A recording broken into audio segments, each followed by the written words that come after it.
RFM, la chronique du jour. Face à la farberie de l'APR à Matam, il fallait bien une Diakhoumpa-Ri. Y a-t-il un procureur dans notre pays? La question ne se pose plus. En tout cas, elle se pose moins.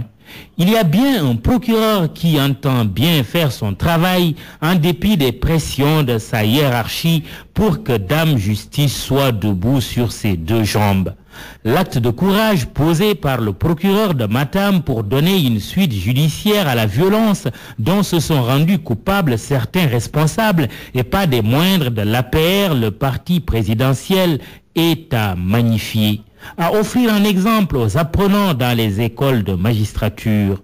Une décision du magistrat Cheikh Diakhoumpa qui rappelle celle de son collègue Ibrahima Ndoye, ce non moins courageux procureur de Thiès qui a fait arrêter il y a quelques mois un célèbre marabout politicien mis en cause dans une sordide affaire de double meurtre. Ce même Ndoye procureur n'avait-il pas soutenu, non sans prendre des risques, lors du procès de l'affaire des chantiers de Thiès, que l'entrepreneur Baratal n'avait rien fait de ce qu'on lui reprochait? Certes, le procureur Diakhoumpa, pour en revenir à lui, ne signe pas une première dans les annales de la magistrature sénégalaise, mais son acte rassure tous ceux qui sont épris de justice et d'état de droit et qui commençaient à déchanter.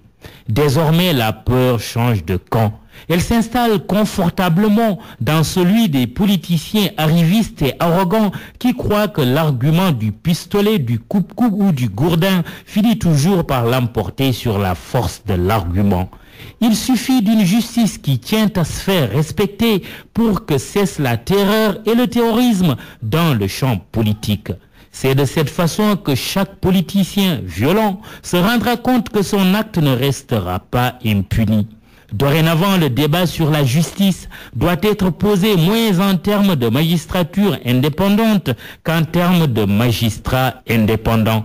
L'indépendance, il suffit de la vouloir pour le pouvoir. Que les actes de rupture que nous magnifions portent tous deux la signature de deux procureurs est la preuve que ce qui compte le plus, au-delà de la rupture formelle tant réclamée du cordon ombilical entre le parquet et l'exécutif, c'est la volonté réelle du magistrat du parquet de briser la chaîne de l'inféodation à laquelle on a toujours voulu le ligoter. Deux magistrats debout qui s'illustrent de fort belle manière, que font alors les magistrats du siège? La magistrature assise, celle-là même au sommet de la hiérarchie juridictionnelle, a fait également l'actualité il y a quelques jours à travers la Cour suprême et le Conseil constitutionnel. Le vif débat sur la constitutionnalité ou non de la Cour de répression de l'enrichissement illicite a connu son épilogue.